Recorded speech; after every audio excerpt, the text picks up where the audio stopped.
7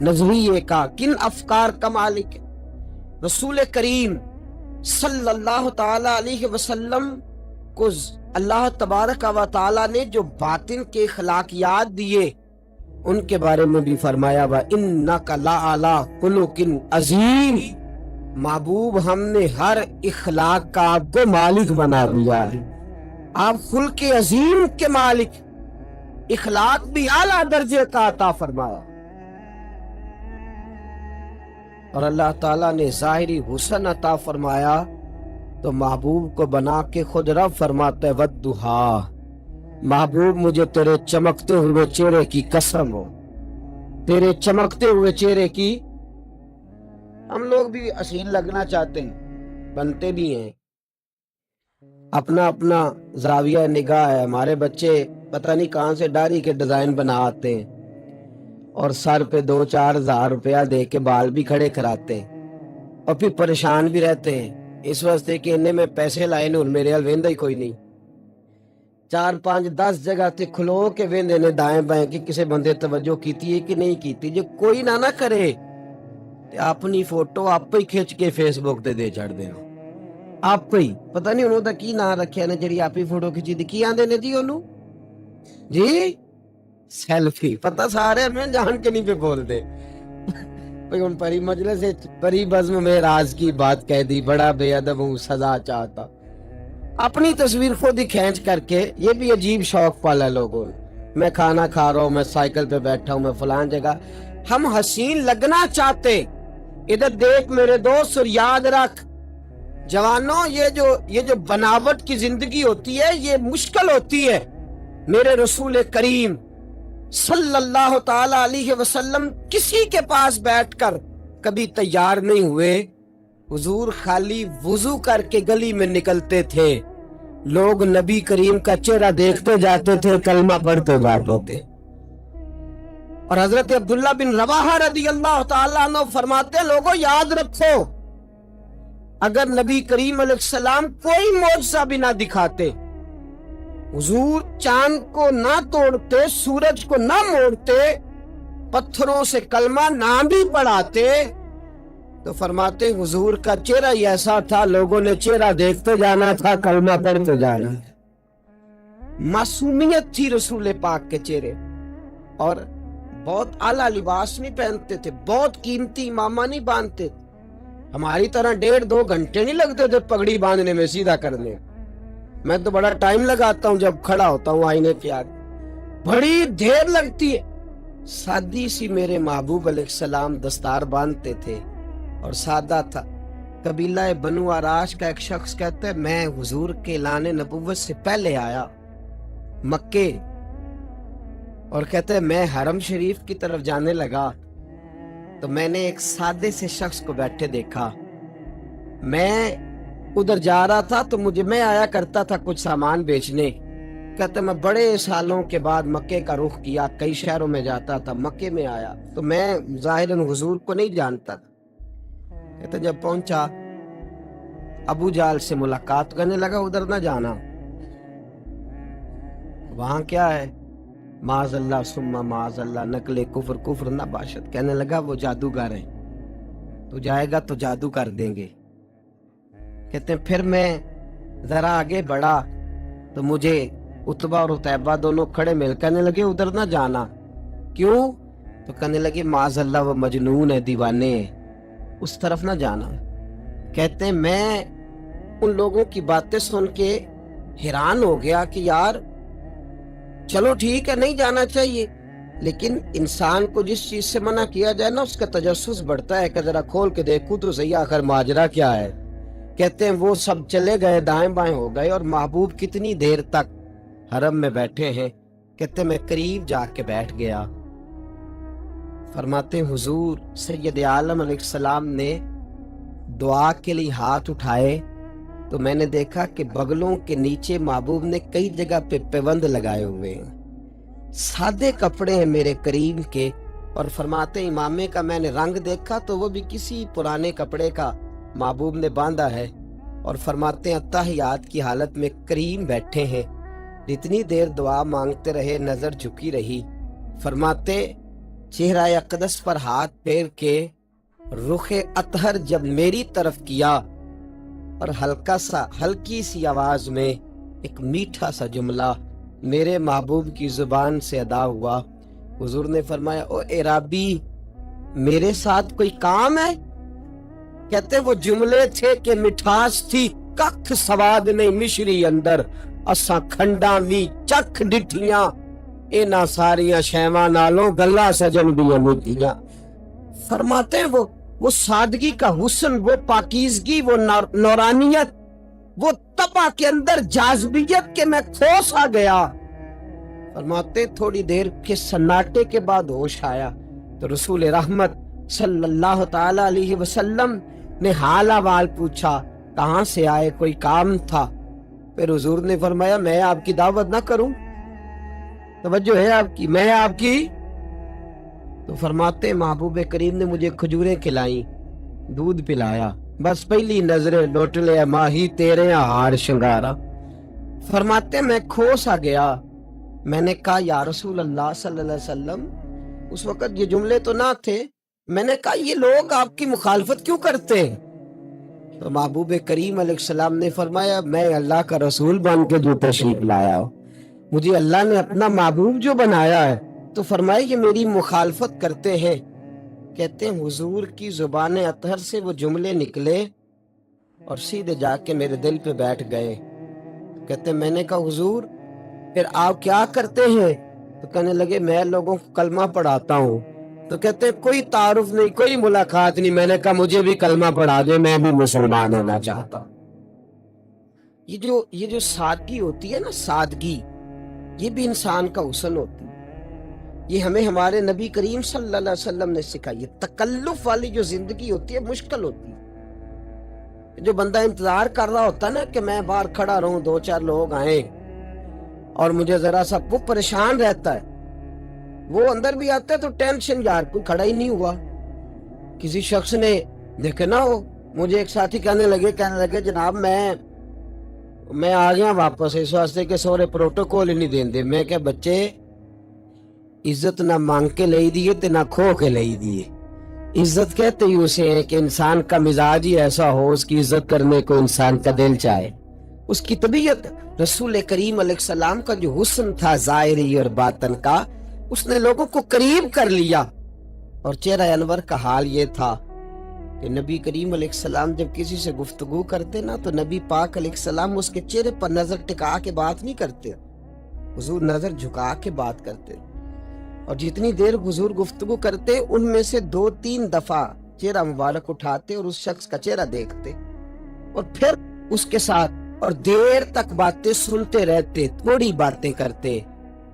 خوبصورتی یہ چہرے کا یہ عالم تھا کہ صحابہ کرام علیہم رضوان فرماتے ہیں جب حضور بات کرتے تو نبی کریم کے مقدس دانتوں میں چھوٹا سا سوراخ تھا، جب حضور بولتے تو اس سوراخ سے نور نکلتا اور مسجد نبوی کی دیواریں روشن ہو جایا کرتی تھی۔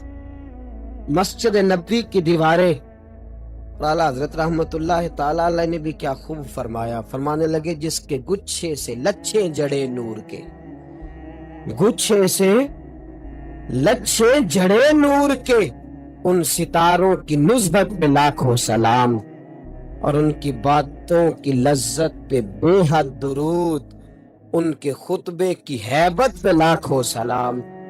نبی پاک صلی اللہ علیہ وسلم کے پاس جو خوبصورتی تھی اور سرکار دو عالم صلی اللہ تعالی علیہ وسلم کے چہرے پر جو نور چھلکتا تھا اور جو پاکیزگی ظاہر ہوتی تھی، حضرت سیدنا کعب بن مالک رضی اللہ تعالیٰ عنہ فرماتے میرا یہ خیال تھا کہ حضور کا چہرہ چاند کا ٹکڑا ہے۔ حضور کا چہرہ، حضرت ابو ہریرہ رضی اللہ تعالیٰ عنہ کی روایت ساتھ امام زرقانی لائے، کہنے لگے حضرت ابو ہریرہ کی بات بھی سنو۔ وہ کہتے چاند کا ٹکڑا نہیں تھا، بلکہ رسول کریم صلی اللہ علیہ وسلم کا چہرہ دیکھتے تو لگتا تھا کہ چاند سورج تو طلوع ہی حضور کے چہرے سے خیرات لیتے ہوتے، حضور کے چہرے میں چمکا کرتے تھے۔ ادھر حضرت جابر بن سمرہ رضی اللہ تعالیٰ عنہ بولے اور وہ کہنے لگے تم دونوں کی رائے اپنی جگہ، میں گیا تھا ایک دن محبوب کریم سے ملنے، اور نبی کریم علیہ السلام آرام فرماتے، سرخ ہلے دار چادر حضور نے اوڑھ رکھی تھی، 14ویں رات کا چاند بھی چمک رہا تھا۔ فرماتے میں وہاں کھڑا کبھی چاند دیکھتا، کبھی چہرہ مصطفیٰ دیکھتا، کبھی دیکھے نا یہ چیزیں کتنا دین کا حسن ہے کہ صحابہ کرام علیہم رضوان ان کے تذکرے کر رہے ہیں، ان کو بیان کر رہے ہیں، اور محدثین کرام ان سے حدیثیں لے کر جرح کر کے اس پر بحث کر کے ان حدیثوں کو جمع کر کے امت تک پہنچا رہے ہیں۔ آج لوگ اس عنوان کو چھوڑ گئے ہیں، لوگوں نے یہ تذکرہ ہی کرنا چھوڑ دیا ہے۔ حضرت سیدنا جابر بن سمرہ رضی اللہ تعالیٰ عنہ فرماتے میں کبھی چاند دیکھتا، کبھی چہرہ مصطفیٰ دیکھتا، فرماتے میں دیکھتا رہا اور بالآخر میں نے یہ فیصلہ کیا، چاند سے تشبیہ دینا یہ بھی کوئی انصاف ہے؟ چاند تو ہے داغدار، میرے آقا کا چہرہ صاف ہے۔ فرماتے میں نے فیصلہ کیا کہ نبی پاک کا چہرہ چاند سے بھی زیادہ حسین ہے۔ میرے دوستوں، میرے جوانوں، یہ عشق مجازی کا دور ہے، اور آپ سوچ نہیں سکتے کہ آگ کتنی گہری لگ گئی ہے۔ سوچ، بڑے بڑے معزز گھروں تک یہ آگ آن پہنچی، بڑے بڑے معزز، اور آپ 2015 گزر رہا ہے تو تجزیے آ رہے ہیں، صرف پنجاب میں ان لوگوں کی تعداد لاکھوں میں ہو گئی ہے جو مرضی سے شادی کرنے لگے۔ اور آپ کو کبھی ٹٹولنا پڑے، میں تو فیس بک استعمال نہیں کرتا، میرے عزیز کرتے، وہ مجھے دکھاتے رہتے ہیں کچھ چیزیں۔ آپ کبھی اس آگ کو ڈھونڈ کر کے دیکھیں تو حسن مجازی پر اشعار اور حسن مجازی کی بات، اور میری ملت کا جوان، چند دن پہلے ایک لڑکا انتقال ہوا تو اس کی اخبار پر تفصیل آئی اس کے مرنے کی، تو کہا وہ عشق مجازی کے چکر میں ایسا کھویا کہ پورے پنجاب میں وہ حسن کا پرستار بن کے پھرا، اور کئی کوٹھوں پہ وہ گیا اور کئی جگہ کی گندگی اس نے سمیٹی، بالآخر اتنا بیمار ہوا کہ قبر کی دیوار تک چلا گیا۔ اس دور کے ملا نے بڑا ظلم کیا ہے، اس نے کہا ہے کہ رسول پاک صلی اللہ علیہ وسلم تو میرے جیسے ہیں، نبی پاک صلی اللہ علیہ وسلم تم معاذ اللہ تعالی عام انسان جیسے ہیں۔ اس نے ظلم کیا ہے۔ کاش یہ کسی کو پاس بٹھاتا، اسے بتلاتا کہ محبوب کی جو پیشانی ہے وہ والفجر والی ہے، یہ بتلاتا کہ چہرہ والضحیٰ والا ہے، یہ بتلاتا کہ حضور کی جو آنکھیں ہیں ما زاغ البصر وما طغی والی ہے، یہ نبی پاک کے حسن کے تذکرے عام کرتا تو میری ملت کا جوان کبھی گمراہ نہ ہوتا۔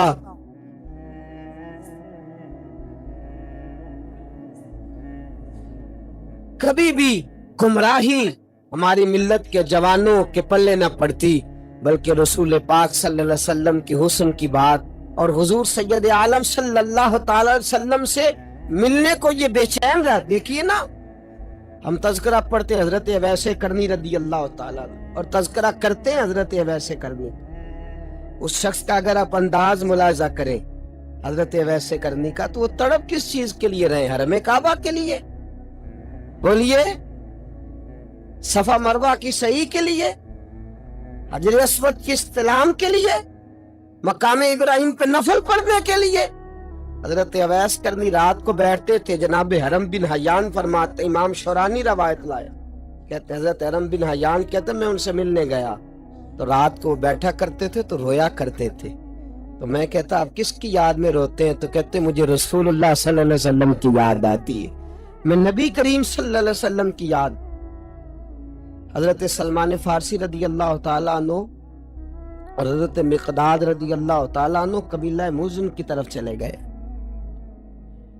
آپ نے نا ایک جگہ پہ بیٹھ کے رسول پاک علیہ السلام کے اخلاق کے حسن کے تذکرے چھیڑ، توجہ میری بات کی طرف رکھیے، میں اصل میں زیادہ سادہ آدمی ہوں نا، زیادہ سادہ، میں پہلے بھی آیا تھا تو میں نے عرض کیا تھا میں ناقل سا شخص ہوں، جو بات پڑھ کے نقطہ کوئی بھی نہیں آتا، اور نقطہ بیان کرتے ہم ڈرتے بھی ہیں۔ ہمارے بزرگوں نے لکھا ہے کہ قرآن و سنت سے محدثین کو استدلال کرنا چاہیے، لہذا ہم استدلال بھی نہیں کرتے، ہم بالکل وہ بات جو پڑھی ہوتی ہے اسی کو منوان بیان کرنے کی کوشش کرتے۔ لیکن